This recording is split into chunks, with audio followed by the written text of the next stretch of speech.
What's going on with y'all? Welcome to HDiiTV. You're now rocking with your boy. What's going on with y'all? What's going on with y'all? Make sure you hit the like button on the way in. Make sure you hit the hype button on the way in. Hit the like button and the hype button. Okay? Hype it up. You get 3 a week. And share this to all your platforms. If you want to donate, you can super chat work, or you can cash out. Okay. Last night UCLA showed you that I was right. They play a lot better without Betts. They went with more of a let's move the ball around. Kiki, they operated her off the ball more, and you saw how vicious she was. Kiki can play with or without the ball in her hand. I don't know why people don't think Kiki can play. Kiki is trying her best not to blow her top because she does not like this system. She doesn't like these sets. She doesn't like these plays. She doesn't like these actions.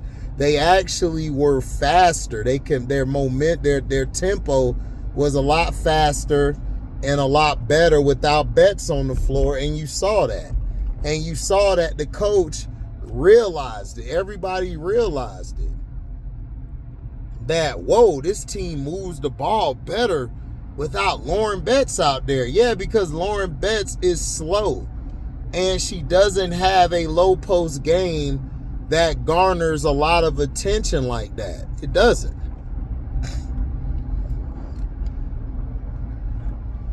Lauren Betts is just 6'7". I hate to break the bad news to everybody. She's just 6'7". Kiki has another dimension in her that she can use. I mean, a dynamic. I said dimension. My fault, y'all. I'm tired as hell.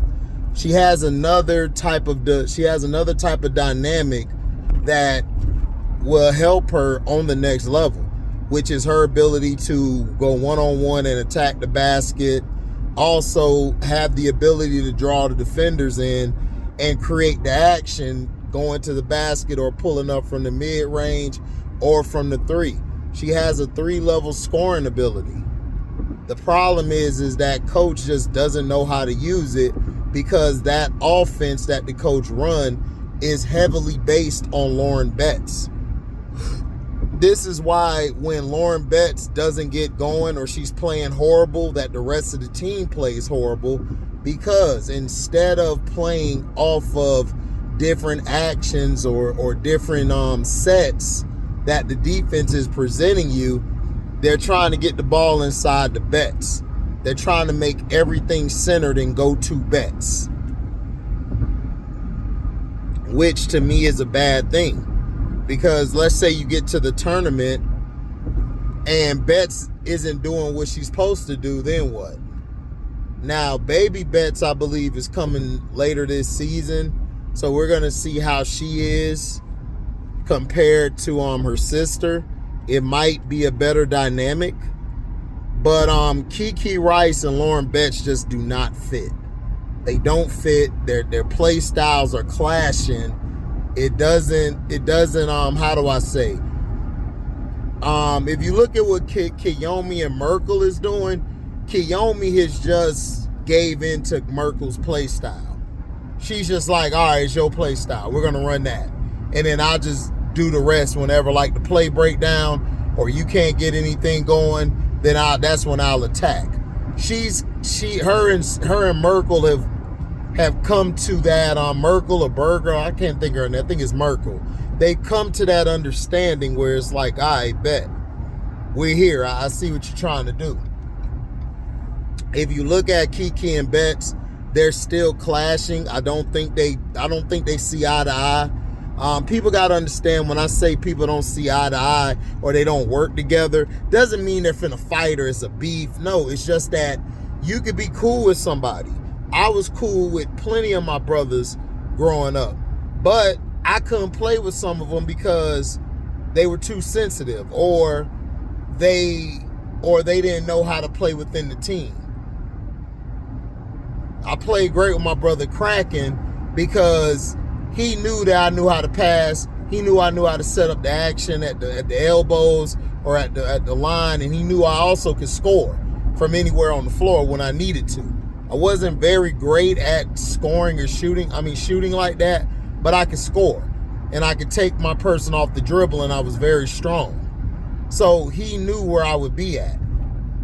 The problem with them is that Kiki has just fallen into, okay, we're going to give it to Betts, but then when things ain't working with Betts or she's sitting down, Kiki is still trying to run the damn offense.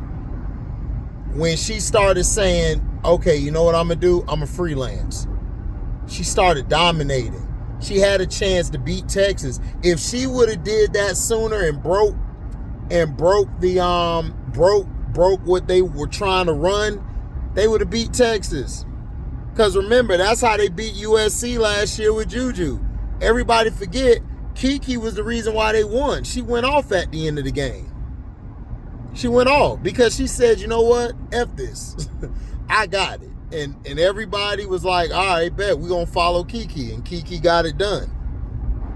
Kiki could do the same thing, but the difference between this year's team and last year's team, this team has a lot more shooters. They have a lot more people who can get the ball to themselves and they can run the action.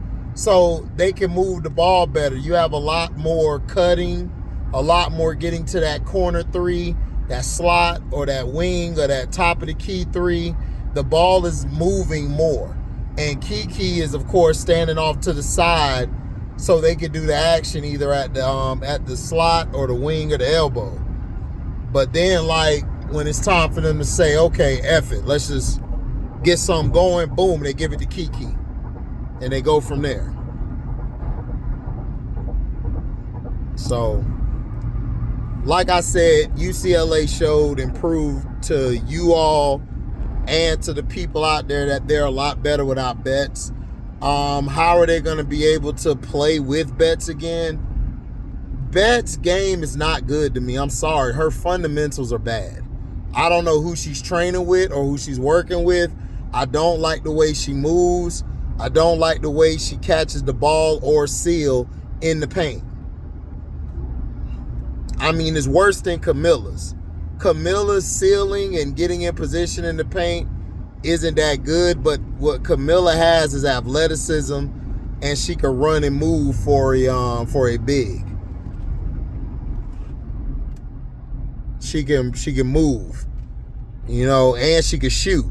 She can shoot from the three or the midi or at the low post. So she's a 3-level shooter or scorer. She can do all of that. Lauren Betts can't. Lauren Betts is only a 1-level scorer, which is in the paint. She got a midi sometimes, but she's not comfortable with it. So she tries not to shoot that shot. She tries to look for somebody who's open, who she can pitch the ball to. You know? But I mean, look, we'll see. You know, maybe we'll get something different next game. I don't know. Duke continues to show me they're a bunch of shit on the floor. I don't know what's going on. There's no offense. Kara Lawson and Ashlyn Jackson got into it. You can see her going off on her because of a pass she made. But my thing is, what is you getting all mad and upset about? You're the reason your team is losing. Your offense is garbage. Your offense is predicated on move the ball and find the open person. No, you need to get a goddamn ball to Fournier. Ashlyn and Fournier need to be the main ones attacking. F everybody else. Let me say that again. F everybody else. Ashlyn and Toby have got to be aggressive. They've got to score. You got to get a 1-2 punch going with them, or your offense and your team is going to continuously look like shit. And that's the facts.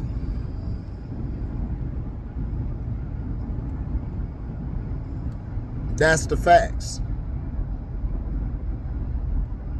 And it's not trying to hate.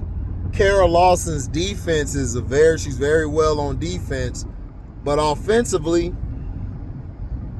what are you trying to do? To me, you need to run the actions around Ashlyn and Toby. Now, Toby, I think, was in foul trouble the first game, so it was kind of hard to do that.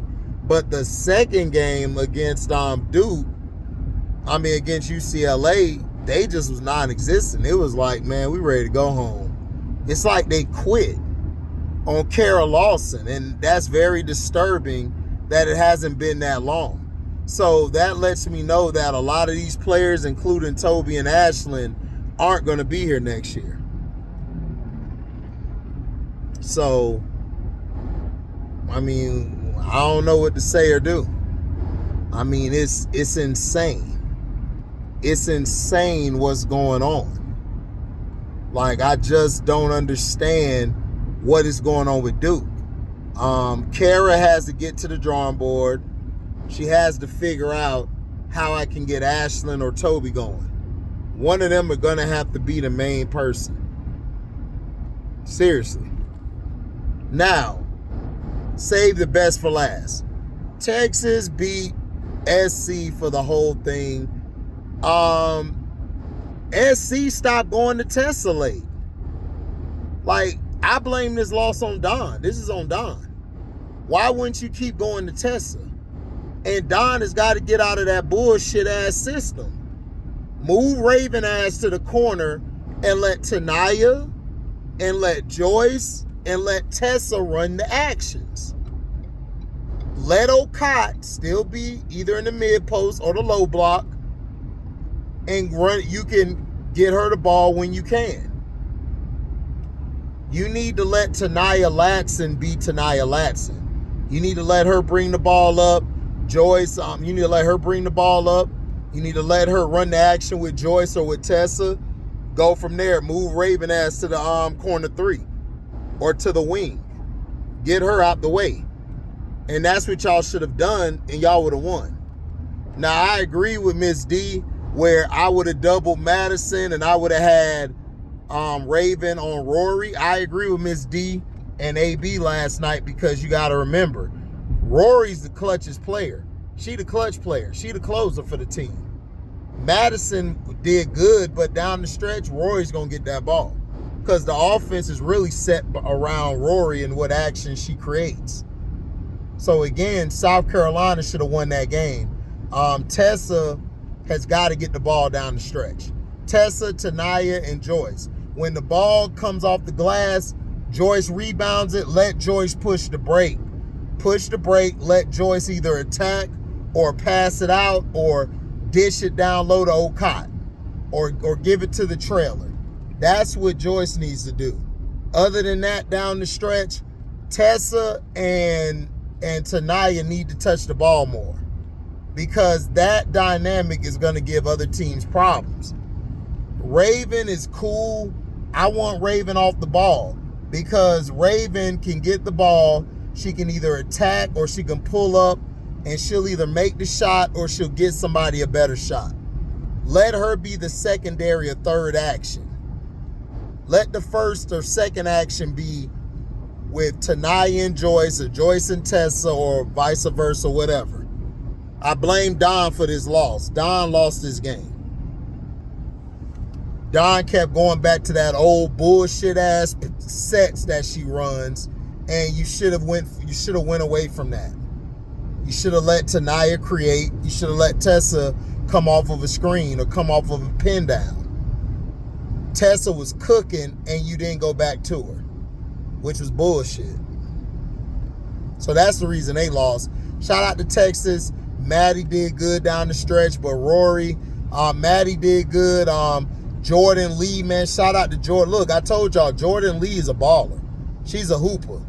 I love how she's the median to Maddie and Rory. She's very well versed in her shot selection. Not only her shot selection, but her ability to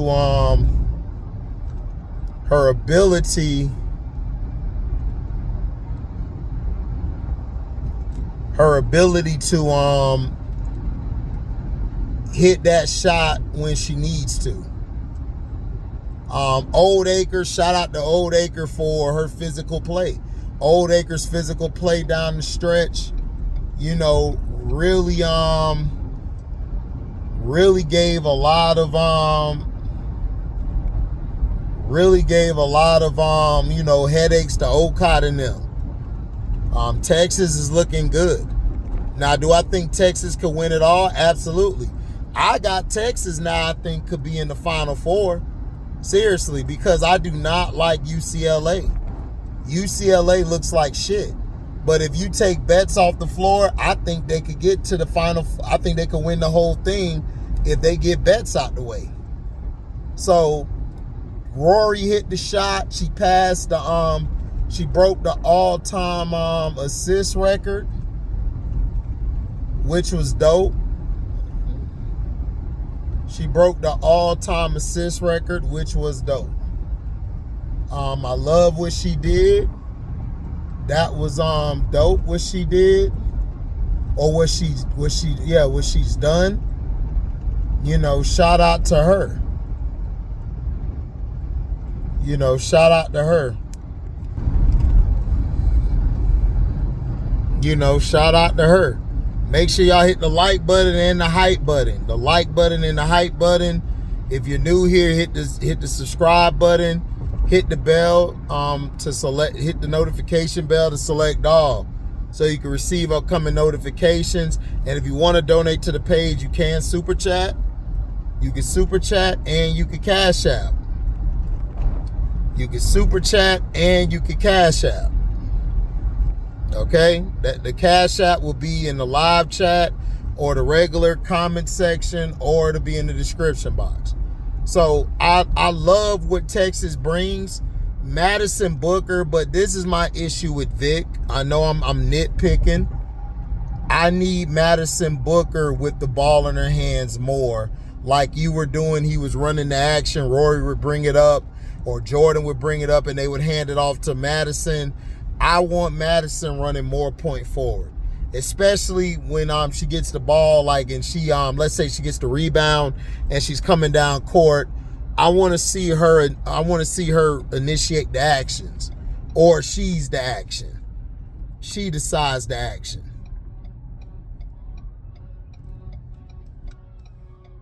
You know, that's what I want her to do. I love her play style. Rory is looking like the old Rory. I don't know what's wrong with Preston. I hope Preston gets back. She looked like she's hurt, but if she comes back, she's good. I love Justice. Justice did a great job coming in off the bench. She gave that extra pop and that spunk to the Longhorns. I love that. You know, I want to see more of that. The Vic taking off his jacket, and they said how long it'll be. That Vic is turning into a damn celebrity. He's trying to be more celebrity than coach. I don't care about those antics. I just care about the game. And to me, Dawn lost his game. Dawn has got to break away from her old style. And her being a Taurus, that's going to be hard to do, because, you know, Tauruses are bullheaded. They do not like to change shit. But she need to change. Tanaya needs to get the ball, so does Joyce, and so does Tessa down the stretch. Tessa was cooking. If you would have kept going to Tessa, y'all would have beat them by 15. So I'm not even going to hold you. Yeah, Texas was cool. Everyone's all hyped up. I love Texas and what they're doing. But if them in South Carolina plays again and Texas does that same bullshit, South Carolina will beat them. So Vic doesn't need to take this and think, okay, we're good. No, you got to get back to the drawing board. You got to get back to the drawing board, and you got to cook off of that. Maddie made some baskets, but there was times early in the game where Maddie was struggling to make shots and to get her own shot off. So you have to figure out a way how to let Maddie run that point forward and start distributing. She made some great passes down the stretch to keep the game close, or to put them above them, or put them over the top. to tie the game. So, you know, so that's what I want to see. Congratulations to Texas and Rory Harmon. Shout out to them. They did their thing. But like I said, it's long season. It's a marathon. It's not a sprint.